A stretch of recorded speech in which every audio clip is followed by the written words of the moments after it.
एक अजीम सल्तनत थी जिसका नाम नूरिस्तान था। इस सल्तनत का बादशाह था शहंशाह जाहिदुर रहमान। वो इंसाफ का परचम था, जिसकी अदालत में कोई जालिम बच नहीं सकता था। एक बूढ़ा आदमी आहिस्ता आहिस्ता चलता हुआ सामने आया। इसके कपड़े फटे थे, दाढ़ी सफ़ेद थी और आंखों में एक अजीब सी रोशनी थी। वो बादशाह के तख्त के बिल्कुल सामने रुक गया और ऊंची आवाज़ में बोला, ए बादशाह आदिल, आप इंसाफ करते हैं, लेकिन क्या आपने कभी अपनी आवाम के दिल देखे हैं? क्या आप जानते हैं कि आपके रियाया के सीनों में क्या छुपा है? क्या वो आपसे डरते हुए झूठ बोलते हैं या सच्चे दिल से आपकी तारीफ करते हैं? ये जुमला तीर की तरह बादशाह के दिल में उतर गया। दरबार में सन्नाटा छा गया, कोई हिलने वाला नहीं था। बादशाह की आंखें कुछ देर के लिए बंद हो गईं। इस रात वो तख्त पर बैठा रहा, सोने की कोई कोशिश नहीं की। वो सोचता रहा, क्या वाकई लोग मुझसे डरते हैं? क्या मेरी तारीफ सिर्फ मेरे ताज और तलवार की वजह से है? अगर मैं एक आम आदमी होता तो क्या लोग मुझसे वैसा ही सलूक करते? ये सवाल इसकी रूह को खोखला कर रहा था। अगले दिन सुबह सवेरे, जब पूरा महल अभी सो रहा था, बादशाह ने एक फैसला कर लिया। वो अपने शाही लिबास उतारकर एक तरफ रख दिए। पुराने फटे हुए कपड़े पहने, चेहरे पर मट्टी मल्ली, बाल बखेर दिए, हाथों में लकड़ी का एक सहारा ले लिया। कोई ताज नहीं, कोई ज़ेवर नहीं, कोई पहरादार नहीं। वो एक सादा से फकीर बनकर महल के पीछे वाले दरवाजे से निकल पड़ा। अब वो कोई बादशाह नहीं, अब वो सिर्फ एक भूखा प्यासा बेसहारा इंसान था।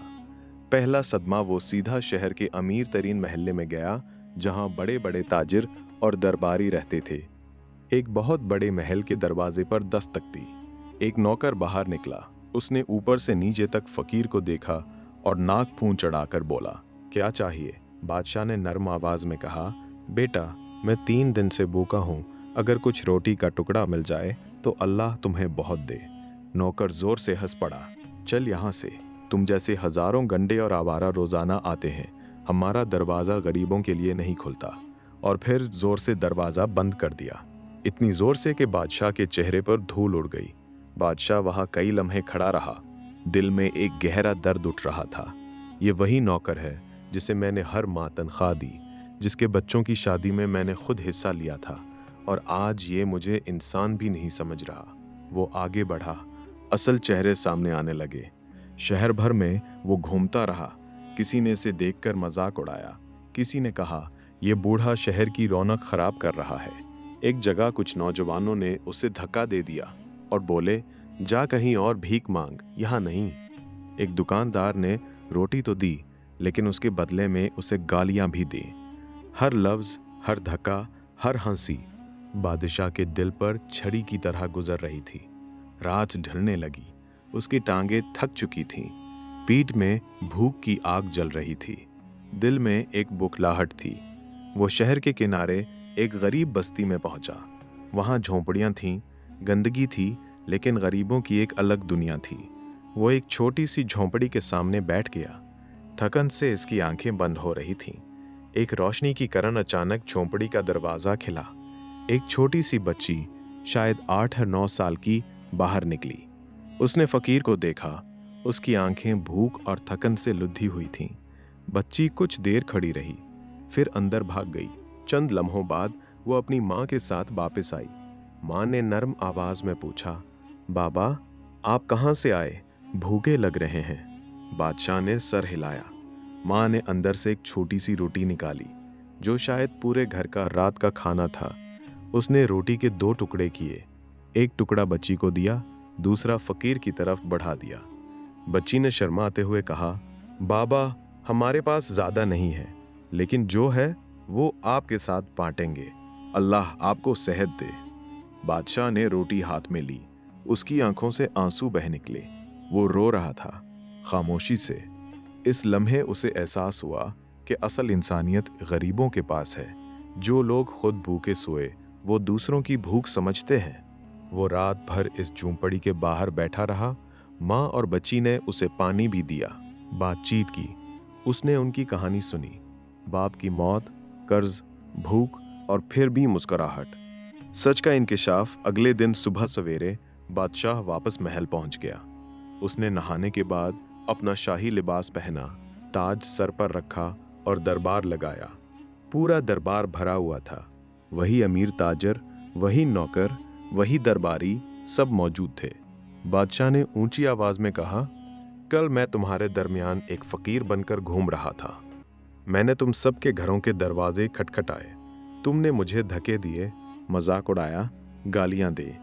तुमने एक इंसान की इज्जत नहीं, इंसानियत की बेइज्जत की। दरबार में सन्नाटा छा गया। वही नौकर जो दरवाजा बंद कर चुका था कांपने लगा। उसके चेहरे का रंग उतर गया। अमीर लोगों के हाथ पांव थर थर करने लगे। बादशाह ने आगे कहा, लेकिन एक गरीब बस्ती में एक छोटी सी बच्ची और उसकी माँ ने मुझे रोटी दी। उनके पास कुछ भी नहीं था, फिर भी उन्होंने अपना हिस्सा मुझसे बांटा। ये हैं इस सल्तनत के असल अमीर लोग, उसने हुक्म दिया। वही नौकर और चंद अमीर लोगों को गिरफ्तार कर लिया गया। उन्हें सबक सिखाने के लिए कुछ दिनों के लिए गरीब बस्ती में भेजा गया कि वो खुद गरीबों की जिंदगी जीकर देखें। और फिर बादशाह ने खुद इस गरीब बच्ची और उसकी माँ को दरबार में बुलाया। बच्ची शर्माती हुई आई। माँ के हाथ कांप रहे थे। बादशाह ने मुस्कुराते हुए कहा, बेटी, तुमने कल एक बादशाह को रोटी दी थी, आज बादशाह तुम्हें अपनी बेटी मानता है। उसने उस बच्ची का नाम नूर रखा और उसके घर को एक खूबसूरत मकान बना दिया। माँ को काफी रकम दी गई। बच्ची की तालीम का पूरा बंदोबस्त कर दिया गया। सबक, मोरल ऑफ द स्टोरी, बादशाह ने पूरे सल्तनत में ऐलान कर दिया, आज के बाद कोई भी शख्स गरीब को हकीर समझने की जुर्रत ना करे। जो गरीब की इज्जत नहीं करेगा वो बहनर मेरे दरबार की इज्जत नहीं कर रहा। इंसानियत सबसे बड़ी दौलत है। दिल की नेकी, हमदर्दी और सादगी, ये वो चीज़ें हैं जो ताज से भी ज़्यादा कीमती हैं। दोस्तों, ये थी मेरी कहानी, एक बादशाह की खामोशी का सफ़र। अगर आपको मेरी ये कहानी पसंद आई हो तो कमेंट में ज़रूर बताएं कि आपको मेरी कहानी कैसी लगी। अगर कहानी के अंदर कोई गलती नज़र आए या कोई बात बेहतर हो सकती थी तो बराह मेहरबानी मुझे बता दें, ताकि मैं अपनी गलती दुरुस्त कर सकूं और आइंदा मज़ीद बेहतर कहानियाँ लिख सकूं। आपका एक एक कमेंट, लाइक और शेयर हमें बहुत सपोर्ट करता है। इससे हमारी हिम्मत बढ़ती है, हमारा हौसला बढ़ता है और हमें लिखने की बहुत खुशी होती है। आप सबका शुक्रिया कि आप मेरे साथ हैं। अल्लाह आप सबको खुश रखे, आमीन। बहुत बहुत शुक्रिया। Thank you.